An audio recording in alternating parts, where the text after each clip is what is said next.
श्री शिवाय नमस्तुभयम। आप सभी को महाशिवरात्रि 2026 की ढेरों शुभकामनाएं। प्रिय दर्शकों, आज के इस वीडियो में हम विशेष रूप से बात करेंगे आने वाली महाशिवरात्रि की। 2026 की महाशिवरात्रि कब है, क्या योग बन रहे हैं, महाशिवरात्रि का महत्व क्या है, इसकी महिमा क्या है। मैं आपके लिए शास्त्रों से संपूर्ण महिमा लेके आया हूं, जिसको जब आप सुनेंगे तो आपका मन शिवरात्रि का व्रत करने से अपने आप को रोक नहीं पाएगा। बहुत तो पूर्ण दिन होता है शिवरात्रि का। शिवरात्रि को लेकर बहुत सी कुप्रथाएं भी चल रही हैं, उनके विषय में भी बताऊंगा मैं आपको कि कौन सी कुप्रथाएं हैं जिसको छोड़ देना चाहिए। क्या कहते हैं शास्त्र, शिवरात्रि के दिन हमें कैसे व्रत करना चाहिए। शिवरात्रि का व्रत क्या सायंकाल को खोल दिया जाता है या अगले दिन पालन करना चाहिए। शिवरात्रि के व्रत के शास्त्रीय नियम क्या है, शिवरात्रि का व्रत करने से कितना पुण्य प्राप्त होता है, शिवरात्रि का व्रत करने का विधान क्या है, की महिमा क्या है, शिवरात्रि का क्यों व्रत करना चाहिए, पूजन करना चाहिए, भगवान शंकर की आराधना कब और कैसे करनी चाहिए, 4 प्रहर की पूजा से क्या प्राप्त होता है, और शिवरात्रि के दिन जो लोग भांग पीते हैं, गांजा फूंकते हैं, वो सही है या अनुचित है, इसके विषय में शास्त्र क्या कहते हैं। क्या ये शास्त्रों के सम्मत है कि उस दिन भांग पीनी चाहिए या नहीं पीनी चाहिए। भगवान शंकर के द्वारा इस व्रत का जो महिमा आवंटन किया गया है या इस व्रत के विषय में जो कहा गया है वो बताऊंगा आपको। अनेकों पुराण से, विशेष रूप से कुमार कार्तिकेय के स्कंद पुराण से जानकारी होगी, जिसमें शिवरात्रि की महिमा का विस्तार से वर्णन किया गया है। यह वृतांत भगवान शंकर के द्वारा स्वयं माता पार्वती को सुनाया गया। वह वृतांत भी इस वीडियो के माध्यम से आपके सामने होगा। इस प्रकार से संपूर्ण जानकारी आने वाली शिवरात्रि क्यों महत्वपूर्ण है, कैसे व्रत करना चाहिए, कैसे पूजन करना चाहिए, कब मनानी चाहिए, क्या इसकी महिमा है, आप इस वीडियो के माध्यम से जानकारी प्राप्त कर पाएंगे। आइए प्रिय दर्शकों, आरंभ करते हैं। आपसे निवेदन है कि वीडियो यदि थोड़ा सा भी उपयोगी लगे तो कृपया एक बार लाइक अवश्य कर दीजिएगा। भगवान शंकर की कृपा प्राप्त करने के लिए कमेंट बॉक्स में अवश्य लिखिएगा जय शिव शंकर या ओम नमः शिवाय। भगवान शंकर की कृपा से आपके जीवन का उद्धार होगा, आपका कल्याण होगा। आप देख रहे हैं सनातन धर्म का संसार ज्योतिष संस्थान का प्रतिष्ठित यूट्यूब चैनल सनातन धर्म का संसार धार्मिक। हम यहाँ पर सभी व्रत और त्योहारों की सही शास्त्रीय जानकारी प्रदान करते हैं। शास्त्र और पंचांग के आधार पर आपको बताते हैं कौन सी तिथि कब है, व्रत आदि कब करना है, क्या विधि है, क्या नियम है और क्या गलती नहीं करनी है। यदि आप सभी व्रत और त्योहारों की सही शास्त्रीय जानकारी पाते रहना चाहते हैं तो कृपया चैनल को सब्सक्राइब कीजिए और बेल आइकन को प्रेस कीजिए। जब आप सब्सक्राइब का बटन दबाएंगे तो वहां एक घंटी का निशान बना हुआ आएगा, उसको अवश्य दबाइएगा, तभी आपको हमारे सारे वीडियो प्राप्त होंगे, अन्यथा आपसे जानकारी छूट जाएगी। आइए दर्शकों, जानकारी आरंभ करते हैं। क्या अद्भुत महिमा है महाशिवरात्रि की। मैं शुरुआत करूंगा पद्म पुराण से, जहां बड़ा स्पष्ट लिखा है कि चाहे मनुष्य किसी भी देवता का उपासक क्यों ना हो, चाहे मनुष्य भगवान विष्णु का पूजन करता हो, भगवान विष्णु का उपासक हो, चाहे आदि शक्ति का हो, गणेश जी महाराज का उपासक हो, चाहे सूर्य देव की उपासना करता हो, सूर्य देव का उपासक हो, किसी भी देवता का उपासक क्यों ना हो, यदि वह मनुष्य भगवान शंकर के महाशिवरात्रि व्रत को नहीं करता है तो उसे किसी उपासना का पुण्य फल प्राप्त नहीं होता है। अर्थात आप किसी भी पंथ से क्यों ना हो, शैव से हो, वैष्णव पंथ से हो या किसी भी पंथ को मानने वाले हो, सबके लिए शिवरात्रि का व्रत समान रूप से कल्याणकारी है और अवश्य करना चाहिए, अवश्य ही करना चाहिए। मतलब कंपलसरी है, करना ही करना चाहिए, क्योंकि ये कल्याण करने वाली रात्रि है, ये मनुष्य का कल्याण करने वाली रात्रि है और इसे महाशिवरात्रि इसीलिए कहा जाता है। 4 महारात्रि कही गई है। यूं तो आप जानते ही होंगे उन 4 महारात्रि में से एक महारात्रि जो है वो महाशिवरात्रि की होती है। मैं आपको बताता हूं उस वृतांत के विषय में जो स्वयं माता पार्वती ने, भगवान शंकर, जब माता पार्वती ने भगवान शंकर से प्रश्न किया तो किस प्रकार से भगवान शंकर ने इसकी महिमा, ये जानकारी स्वयं माता पार्वती को दी। भगवती जगदम्बा स्वयं भगवान शंकर से प्रश्न कर रही है कि हे भगवान, धर्म, काम और मोक्ष इस चतुर्वर्ग के आप ही तो देने वाले हैं। मनुष्य की भक्ति से प्रसन्न होकर आप ही मनुष्य को प्रदान करते हैं। तो हे प्रभु, आप ये बताइए कि आप किस पूजा से, किस पाठ से, किस व्रत से प्रसन्न होते हैं। आप प्रसन्न कैसे होते हैं? माता पार्वती ने भगवान शंकर से प्रश्न किया, जिससे कि मनुष्य का कल्याण हो सके, क्योंकि भगवान शंकर सब कुछ देने वाले हैं। तो मां कहती है कि आप मनुष्य का कल्याण करते हैं, धर्म देते हैं, उसके जीवन की सभी मनो इच्छाओं को पूरा करते हैं। पर प्रभु आपको प्रसन्न कैसे किया जाता है? एक मनुष्य क्या करे जिससे कि आप प्रसन्न होकर उसकी इच्छाएं पूर्ण करें? ये बड़ा ही सुंदर माता पार्वती ने भगवान शंकर से किया। तब भगवान शंकर क्या कहते हैं वो ध्यान से सुनिए। दान शंकर कहते हैं कि हे देवी पार्वती, फाल्गुन मास के आने पर फाल्गुन मास के कृष्ण पक्ष की जो चतुर्दशी तिथि होती है, और चतुर्दशी तिथि को आश्रय करके जिस अंधकार में रजनी का उदय होता है उसको शिवरात्रि कहते हैं। अर्थात फाल्गुन मास के कृष्ण पक्ष की चतुर्दशी की जो महारात्रि है वह शिवरात्रि समय होता है, और उस दिन जो व्रत उपवास करता है वह निश्चय ही मुझे संतुष्ट कर लेता है, अर्थात भगवान शंकर को प्रसन्न कर लेता है। ये एक जानकारी मैं बताता चलूं कि ये जो फाल्गुन मास के कृष्ण पक्ष की चतुर्दशी जब आती है, तो दक्षिण भारत गुजरात आदि प्रांतों में माघ मास की शुक्ल पक्ष की चतुर्दशी होती है। भगवान शंकर कहते हैं कि जो इसके व्रत को कर लेता है वह निश्चित ही मुझे कर लेता है। भगवान शंकर कहते हैं कि मैं अनंत प्रकार की धूप, दीप, नैवेद्य अर्पित करने से और पूजा करने से भी उतना प्रसन्न नहीं होता जितना इस दिन केवल उपवास व्रत करने से मैं प्रसन्न हो जाता हूं। तो इस प्रकार से शास्त्र कहते हैं कि जो शिवरात्रि का जो प्रमुख अंग जिसे हम कहें, जो मूल जिसमें सारा छुपा है, जिसमें सारी शक्ति छुपी है, वो है शिवरात्रि का व्रत उपवास। शिवरात्रि कोई उत्सव मनाने के लिए नहीं है, शिवरात्रि का है उसके व्रत के लिए, उपवास के लिए और साधना करने के लिए। जो मनुष्य इस दिन व्रत करता है, उपवास करता है, साधना करता है, वह निश्चित ही अपनी उन्नति कर लेता है। तो मनुष्य को शिवरात्रि वाले दिन सूर्योदय से पहले उठ के स्नान आदि करके वस्त्र धारण करना चाहिए। तदुपरांत भगवान शंकर की विधि विधान से पूजा करनी चाहिए। संकल्प करते हुए संकल्प करेंगे कि हे भगवान शंकर, मैं आज शिवरात्रि का व्रत करने का संकल्प करता हूँ, इसे मैं सफलतापूर्वक कर पाऊं, इतनी मुझे शक्ति दीजिए और आप इसे स्वीकार कीजिए। ये मानसिक संकल्प आपने अवश्य करना है, या जब आप पूजन कर रहे हैं तो हाथ में जल लेकर आप संकल्प कीजिएगा। मैं शिवरात्रि की जब पूजा विधि बताऊंगा ना, तो उसमें आपको संकल्प भी बताऊंगा और कैसे पूजन करना है ये भी बताऊंगा, पर करना क्या क्या है और महत्व क्या है, कैसे मनानी चाहिए शिवरात्रि, वो मैं अभी इस समय बता रहा हूं, उस पर ध्यान दीजिए। भगवान शंकर ने कहा कि व्रत करने से वो अत्यंत प्रसन्न हो जाते हैं, तो वर्णन आया कि प्रभु इसका व्रत कैसे करना चाहिए। तो प्रिय दर्शकों, यहाँ बड़ी ही महत्वपूर्ण जानकारी आपके लिए आ रही है। अभी जो मनुष्य व्रत करते हैं ना, अधिकतर जो आप लोगों ने देखा होगा शिवरात्रि का व्रत करते हुए कि कुछ लोग गाजर का हलवा बनाते हैं, कुछ लोग आलू का हलवा बनाते हैं, भिन्न भिन्न प्रकार के पकवान बनाते हैं, पुड़िया बनाते हैं और वो खाके और व्रत करते हैं।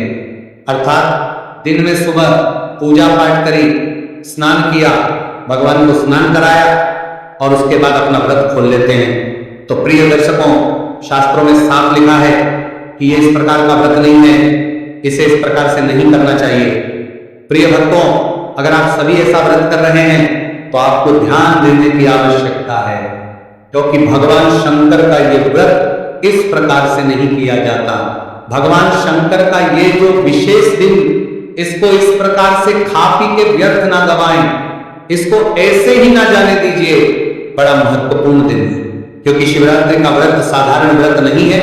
इसीलिए इस प्रकार से खा पी के आप जो व्रत कर रहे हैं, तो आप समझिए कि शिवरात्रि का जो अवसर आपके जीवन में आया है, भगवान शंकर के आशीर्वाद को प्राप्त करने का, आपकी मुक्ति का वो अवसर आप ऐसे ही गंवा दे रहे हैं। अब आपके मन में प्रश्न उठेगा कि पंडित जी बताएं फिर करना कैसे है, कैसे व्रत किया जाना चाहिए। तो हमारे आगे क्या कहते हैं सुनिए। आपके मन में प्रश्न उठ रहा होगा कि भाई जब कुछ ऐसे नहीं खाना पीना है तो कैसे हमें व्रत करना चाहिए, खाना पीना क्या चाहिए। तो प्रिय दर्शकों, इसमें कुछ भी खाना पीना नहीं चाहिए। शास्त्र कहते हैं कि यदि संभव हो तो निर्जल रह के इस व्रत को कीजिए। निर्जल, जल भी ग्रहण नहीं करना, अन्न तो दूर की बात, आहार तो दूर की बात, निर्जल रह के इस व्रत को कीजिए। अगर आप निर्जल नहीं रह सकते हैं तो वे लोग जल पी के जल पर रहें और जल पीकर इस व्रत को करना चाहिए। और जो लोग जल पीकर नहीं रह सकते, जिनको और अधिक आवश्यकता है, तो वो लोग इसके स्थान पर नारियल पानी पी सकते हैं। वो जल की भी प्यास बुझाएगा और आपको थोड़ी सी कैलोरी भी मिल जाएगी उससे। तो आप नारियल पानी पी के भी इस व्रत को कर सकते हैं। अब मान लीजिए नारियल पानी से भी काम नहीं चले, उसमें भी कमजोरी आदि आपको लगे, कुछ ऐसा लगे कि नहीं अब तो शरीर चलेगा ही नहीं, तो आप दूध ले लीजिए, दूध पी के इस व्रत को कर सकते हैं। और जिनको ये लगे कि दूध से भी काम नहीं चलेगा तो आप फल खा लीजिए, फल लेकर इस व्रत को कीजिएगा, परंतु इससे अधिक नहीं, फल से अधिक कुछ नहीं। अगर व्रत करना है तो इस नियम से व्रत कीजिए। ऐसा भी नहीं कि बहुत सारे लोग फलाहार के नाम पे कुटू सावक सिंगाड़ा लेके आएंगे और कहेंगे जी हमने इसमें काली मिर्च डाली है, हमने सेंधा नमक डाला है, उससे करने कोई लाभ नहीं इसका। व्रत करना है, आहार अंतिम है और सर्वोत्तम है निर्जला करना। अब प्रश्न उठता है जी किसी की उम्र अधिक है, कोई बालक है या कोई वृद्ध है या कोई बीमार है, अधिक समय तक इस प्रकार से नहीं रह सकता, तो आपसे जैसे बन पड़े वैसे कर लीजिएगा, जैसे भी आपके लिए संभव हो पाए। लेकिन जो पूर्ण रूप से स्वस्थ है तो मैं यही अनुग्रह करूंगा कि आप इस दिन को व्यर्थ ना गवाइए, विधि से व्रत कीजिए। प्रिय दर्शकों, ये मोक्षदायिनी तिथि शिवरात्रि कोई साधारण तिथि नहीं है, इससे मोक्ष की प्राप्ति होती है। इसके विषय में स्कंद पुराण में वर्णन आता है। स्कंद पुराण में लिखा है कि जो शिवरात्रि का व्रत है वह परात्पर है, अर्थात ये सबसे उत्तम व्रत कहा गया है। जो मनुष्य इस शिवरात्रि में महादेव की पूजा भक्ति पूर्वक नहीं करते, वह 1000 वर्षों तक जन्म चक्रों में घूमता रहता है, अर्थात उसकी मरण के इस चक्कर से कभी मुक्ति नहीं हो पाती। स्कंद पुराण कहता है कि अर्थात ऐसा मनुष्य बार बार जन्म लेता है और बार बार मृत्यु को प्राप्त होता है। तो ये जो तिथि है ये आपको भगवान का धाम दिलाने वाली है, जन्म मरती मृत्यु के इस चक्कर से मुक्ति दिलाने वाली है, ये मुक्ति का मार्ग है। इसीलिए इस तिथि को अपने हाथ से भी ना जाने दीजिए, चाहे जीवन में जो मर्जी हो जाए, पर आपको ये व्रत अवश्य करना चाहिए। कारण क्या है? शास्त्र कहते हैं कि चाहे हिमालय क्षय को प्राप्त हो जाए, अर्थात हिमालय का क्षय हो जाए, चाहे मंदिर विंध्याचल आदि जो पर्वत है वो भी विचलित हो जाए, परंतु भगवान शंकर का जो व्रत आप करते हैं वह कभी निष्फल नहीं होता। भगवान शंकर का जो आप व्रत करेंगे वो सदैव सफल ही सफल होता है। इसीलिए अगर आप शिवरात्रि व्रत करते हैं तो ये कभी निष्फल नहीं होगा, सदा आपके जीवन का कल्याण करेगा, ये आपको मुक्त करके ही रहेगा। भगवान शंकर का ये जो व्रत होता है, इसका जो पुण्य होता है वह कभी आपका साथ नहीं छोड़ता। भगवान शंकर वो देव हैं जो एक बार जिनको आपने भज लिया तो सदा आपके साथ रहते हैं। भगवान शंकर के इस व्रत के पुण्य की महिमा इतनी अधिक है कि मनुष्य का साथ हर कोई सकता है, यहां तक कि मनुष्य का शरीर भी साथ छोड़ देगा, उसके बाद भी भगवान शंकर के इस व्रत का जो पुण्य है वो आपके साथ चिपका रहेगा।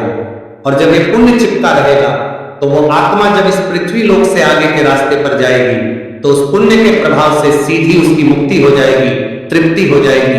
ये मैं ऐसे ही नहीं बोल रहा हूं, शास्त्र कहते हैं कि 2 चीजें कभी आपका साथ नहीं छोड़ती। कौन? एक आपकी गुरु का आशीर्वाद और दूसरा शिव व्रत, शिव जी के व्रत का पुण्य।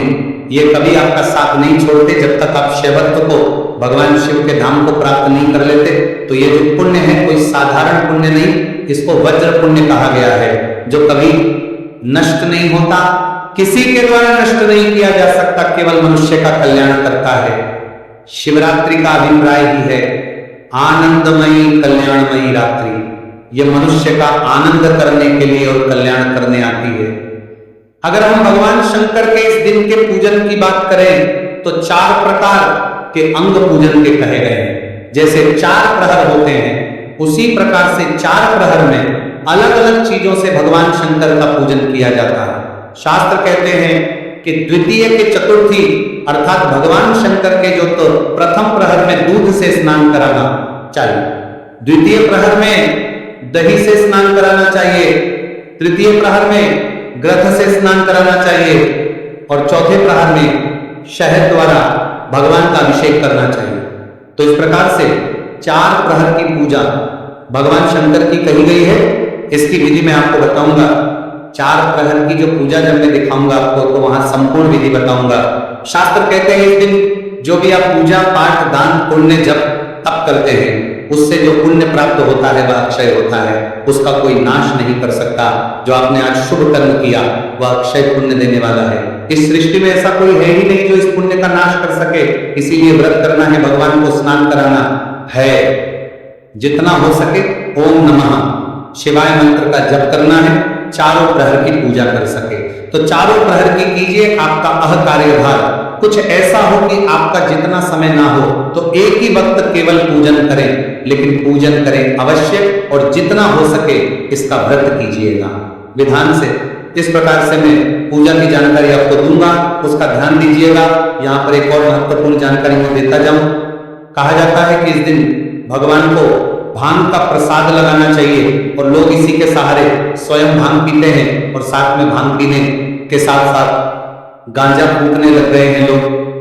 विशेष रूप से इस दिन प्रसाद के रूप में उसको ग्रहण करते हैं। तो मैं आपको बताऊं प्रिय दर्शकों, किसी शास्त्र में कहीं नहीं लिखा कि शिवरात्रि पर भंग पीनी चाहिए, क्या गांजा पीना चाहिए। यह शिवरात्रि का प्रसाद भंग है, ऐसा किसी शास्त्र में नहीं लिखा है। यह केवल और केवल कपोल कल्पना है। कुछ गंजेड़ी लोग हैं जिनका कार्य है केवल नशा पता करना, वो इसका लाभ लेते हैं, भगवान शंकर के नाम पर भंग पीते हैं। गांजा तो इसका कोई लाभ नहीं। भगवान शंकर की पूजा करनी है, विधान से व्रत कीजिए, विधान से जल अर्पित कीजिए, विधान से गरीबों की सहायता कीजिए, जितना हो सके उनके मंत्रों का जप कीजिए, रात्रि जागरण कीजिए। इससे भगवान प्रसन्न होते हैं। भंग का प्रसाद चढ़ाने से या भंग का पान करने से भगवान प्रसन्न नहीं होते। ऐसा कोई शास्त्र नहीं कहता कि आपको भंग पीनी चाहिए या गांजा पीना चाहिए, तो इनसे बचे। ये केवल और केवल व्यसन की चीजें हैं, नशे पते की हैं, इसमें कोई भक्ति नहीं रखी है। भगवान शंकर बेलपत्र से प्रसन्न होते हैं और चार प्रहर में क्या क्या चीज अर्पित करनी चाहिए मैंने आपको बताई दिया, जो शास्त्र कहते हैं। तो बस इतना आप कर लेंगे, आपका कल्याण हो जाएगा। पूजा की विधि अवश्य देखिएगा। अब बात करते हैं कि इस वर्ष शिवरात्रि का त्योहार मनाया कब जाएगा, क्योंकि इसकी डेट को लेकर बड़ा ही संशय है, कंफ्यूजन है।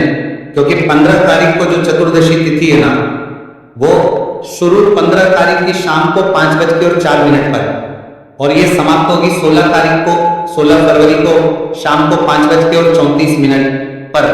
अब क्योंकि भगवान शंकर का जो व्रत है कि या तो वो चतुर्दशी में जाता है, शिवरात्रि चतुर्दशी को मनाई जाती है, परंतु उसमें ध्यान यह रखा जाता है कि चतुर्दशी सायंकाल को होनी चाहिए, क्योंकि रात्रि का जो प्रहर है ना, उसमें विशेष रूप से पूजन होता है भगवान शंकर का। तो को सूर्य के मुख से तो चतुर्दशी शिवरात्रि है, पर सायंकाल को नहीं रहेगी। इसीलिए शिवरात्रि का यह त्योहार इस वर्ष 15 तारीख को मनाया जाएगा। 15 फरवरी को शिवरात्रि रहेगी। बाकी की जानकारी, बाकी के मुहूर्त मैं समय समय पर आपको बताता रहूंगा। जितना हो सके जानकारी को आगे बढ़ाइए, जिससे कि सभी लोग सही जानकारी प्राप्त कर सके। भगवान शंकर सबका कल्याण करें।